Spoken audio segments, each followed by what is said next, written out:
Aujourd'hui, nous allons nous intéresser au cas de l'enfant porteur du VIH. Le sida, ou syndrome de l'immunodéficience acquise, est une maladie chronique. Cette maladie va s'attaquer au système de défense naturelle de l'organisme, de sorte à le rendre défaillant. La conséquence est que si vous attrapez une autre maladie, une maladie banale comme le paludisme ou une infection banale, votre corps ne sera plus capable de se défendre et cette maladie sans prise en charge pourrait vous coûter la vie. Alors aujourd'hui, nous allons voir lorsqu'un enfant est séropositif, lorsqu'un enfant est porteur du VIH-Sida, qu'est-ce que nous devons faire? Quelle est la prise en charge? Comment faire en sorte que cet enfant puisse avoir une qualité de vie améliorée?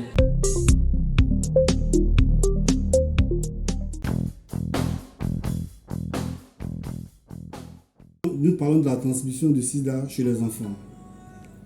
Il faut savoir qu'il y a 3 modes de contamination. La première voie est la voie sexuelle. Elle représente 70 à 80% des cas d'infection. Mais ce cas d'infection aussi élevé ne concerne pas l'enfant, puisque à ce stade, l'enfant ne pratique pas la sexualité.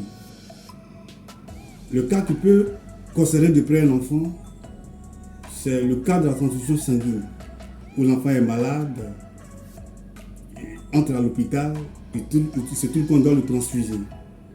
On lui donne du sang non dépisté. L'enfant attrape systématiquement le VIH-Sida. Mais le cas le plus exclusif chez l'enfant, c'est le cas de la transmission materno-fétale. Qu'est-ce que c'est? Le cas de la transmission materno-fétale est que l'enfant est séparé de la mère par une barrière qu'on appelle la barrière hémato-placentaire. Et jusque-là, l'enfant est isolé de la mère avec cette maladie. C'est jusqu'à 15 jours avant le pic de l'échographie. Et lorsque le travail de l'enfantement va commencer, dans les contractions musculaires, la mère peut transmettre le virus à son enfant. C'est pourquoi vous allez voir en milieu hospitalier, ces femmes-là accouchent par césarienne. L'enfant a passé ses 9 mois et on l'isole de ce milieu qui était malsain et il sort sain, sans aucune maladie. Mais le cas où l'enfant n'a pas suivi le cas de césarienne et qui accouche naturellement comme une femme normale, les forts probabilités et le pourcentage est élevé pour que l'enfant sorte séropositif. Cet enfant qui sort positif, est-ce que les chances sont perdues pour qu'il vive avec ce virus ou bien ne pas avoir des chances de vie? Nous pensons qu'il y a des solutions.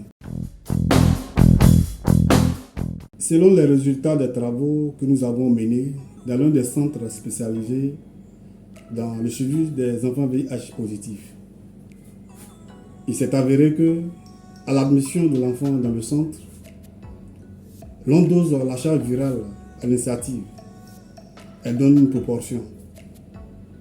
Et à l'admission des enfants pour le suivi, seuls 43,15% avaient une charge virale maîtrisée, c'est-à-dire au-delà du seuil critique d'une maladie qui va tendre vers le VIH. Et seulement 1,5% n'avaient pas à vraiment se retrouver avec la maladie bien qu'étant enfant.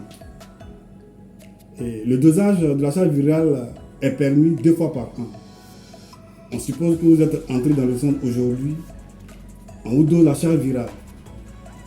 6 mois après, vous revenez, on donne la charge virale.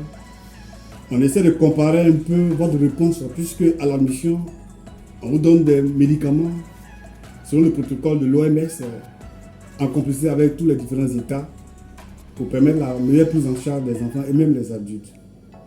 Donc, chez l'enfant, les médicaments sont bien administrés. Et 3 mois après, ceux qui ont suivi leur prise en charge à raison de 2 dosages de charge virale par an, il s'est avéré que 59,2% avaient une charge virale maîtrisée, alors qu'à l'administration, ils étaient 43,15%. Et 0% des enfants, de ceux qui avaient suivi le traitement régulièrement, avaient une charge virale non maîtrisée.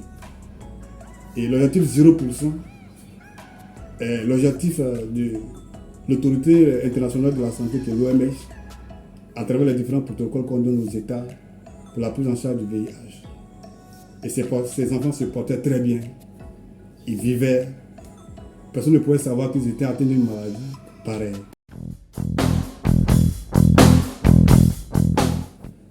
Notre appel au niveau des femmes enceintes fait dire qu'il est très nécessaire et très important de savoir une femme enceinte doit obligatoirement se faire dépister du VIH-Sida. Il faut dire, si vous êtes dépisté positif, pas de panique, pas d'inquiétude. Jusque-là, quel que soit l'âge de votre grossesse, votre enfant est sain. N'est même pas touché par cette maladie que vous hébergez. Tout à fait naturel, l'équipe du centre dont vous êtes reçu va vous mettre en contact avec la cellule qui est le point focal du VIH, va vous donner la conduite à tenir. Et c'est pourquoi jusqu'au pic de l'échographie, 2 semaines avant le pic de l'échographie, on vous fait une césarienne et votre enfant est isolé de votre sein et il vivra naturellement comme un enfant qui a grandi dans un milieu dont on n'a jamais parlé du VIH. Donc, soyez relax, faites-vous dépister et vous ferez une fatalité à votre enfant en ignorant votre statut sérologique sur le VIH depuis la prise de votre grossesse jusqu'à votre accouchement.